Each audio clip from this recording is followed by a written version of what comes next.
नमस्कार, महाराष्ट्र गौरव न्यूजमध्ये आपल्या सर्वांचं स्वागत आहे। आशिष कावळे आज आलेलो आहे दिव्यामध्ये। आपण माझ्या मागे बघू शकतात उद्धव बाळासाहेब ठाकरेंचे कोल्हापूरमध्ये आंदोलन झालेलं, जे लहान मुलींवरती अत्याचार झालेला त्यांचा जाहीर निषेध होत आहे। आपण बघू शकतात फाशी झालीच पाहिजे, फाशी झाली पाहिजे। एक 4.5 वर्षाच्या 2 मुलींवर अशा प्रकारचा भ्याड जो त्यांनी लहान मुलींवर विनयभंग केला, एक लाजिरवाणी गोष्ट त्या ठिकाणी घडलेली आहे। अशा प्रकारचं कृत्य करताना त्या माणसाला लाज म्हणजे त्याला काहीच असं वाटलं नाही, त्याला देवाची तर भीती राहिलीच नाही, पण माणुसकी सुद्धा या ठिकाणी राहिली नाही। अशा प्रकारचं आपण काल पाहिलंय आणि हजारो लोकांनी त्या ठिकाणी बदलापूरमध्ये रेल रोको केला आणि माझ्या माहितीप्रमाणे 10 तास रेल्वे कर्जत पर्यंत गेली नाही, बदलापूरच्या पुढे कुठल्याही गाड्या गेल्या नाही। अशा प्रकारचा हा उद्रेक काल आमच्या महिला भगिनींनी आणि भावांनी केला।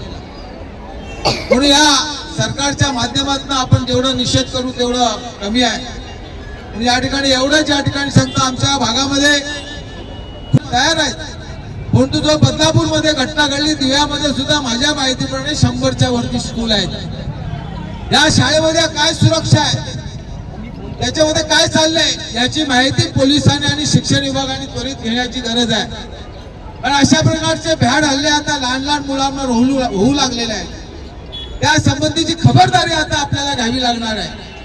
मी आपल्या सर्व भगिनींना आणि आमच्या सर्व कार्यकर्त्यांना सांगू इच्छितो, आपण अशा प्रकारच्या शाळांवर सुद्धा लक्ष देणं गरजेचं आहे।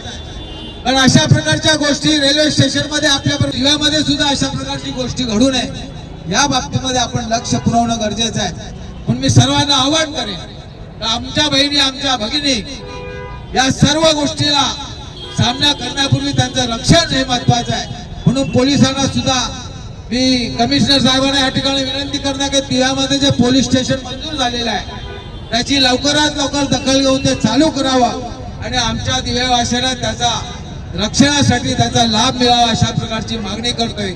मी आमच्या महिला भगिनीच्या वतीनं जो काल जो बदलापूरमध्ये घटना घडली त्याचा या ठिकाणी निषेध करतो आणि अशा प्रकारची जी घटना घडली त्या नराधमांना लवकरात लवकर शिक्षा होणं गरजेचं आहे। ते अंडर टाइम मध्ये असताना हा निर्णय होणं गरजेचं आहे। अशा प्रकारचे त्यांना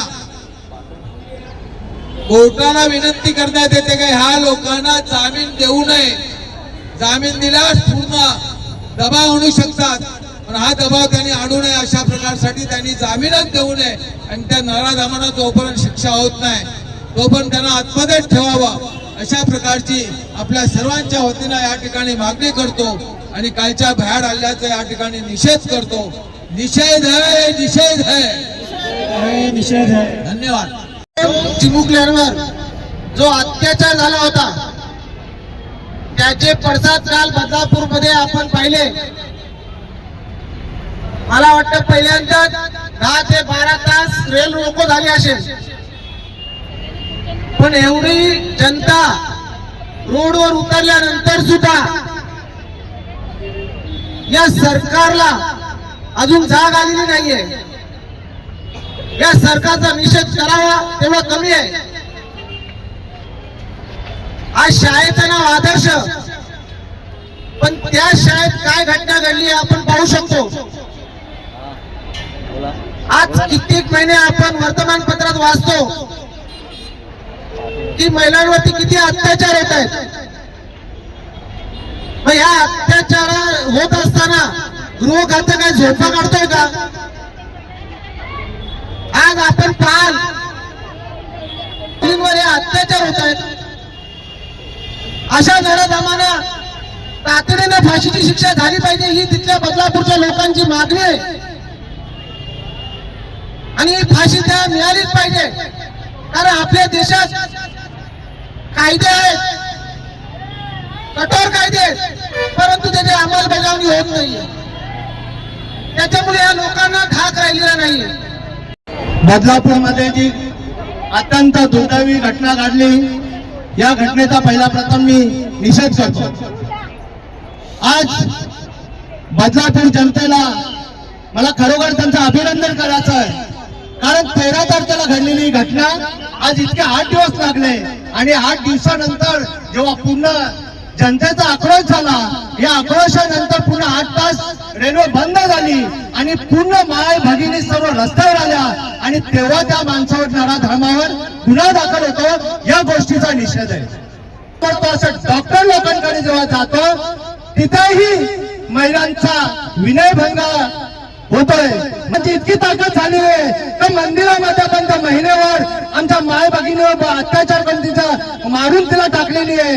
याच आपल्या शिलपाट्याच्या गणपती मंदिरावर वर्षाच्या मुलीवर त्या नराधमांनी जो कृत्य केलंय त्याला भर चौकात फाशी दिलीच पाहिजे. हा माझा मागणी आहे, प्रथम आणि सर्वांची मागणी आहे. कारण अशा कृत्य करणारा जर आज तुम्ही केलं नाही तर पुन्हा असं कोणतरी पुन्हा नराधम चालू होतील. आज या नराधमाला फाशी झालीच पाहिजे. धन्यवाद. जागरूक नागरिक आपापली मुलं जी शाळेत जातात त्या शाळेच्या प्रिन्सिपलला भेटून त्या शाळेमध्ये काय चाललंय काय नाही याचं तुम्ही सुद्धा थोडं निरीक्षण करा.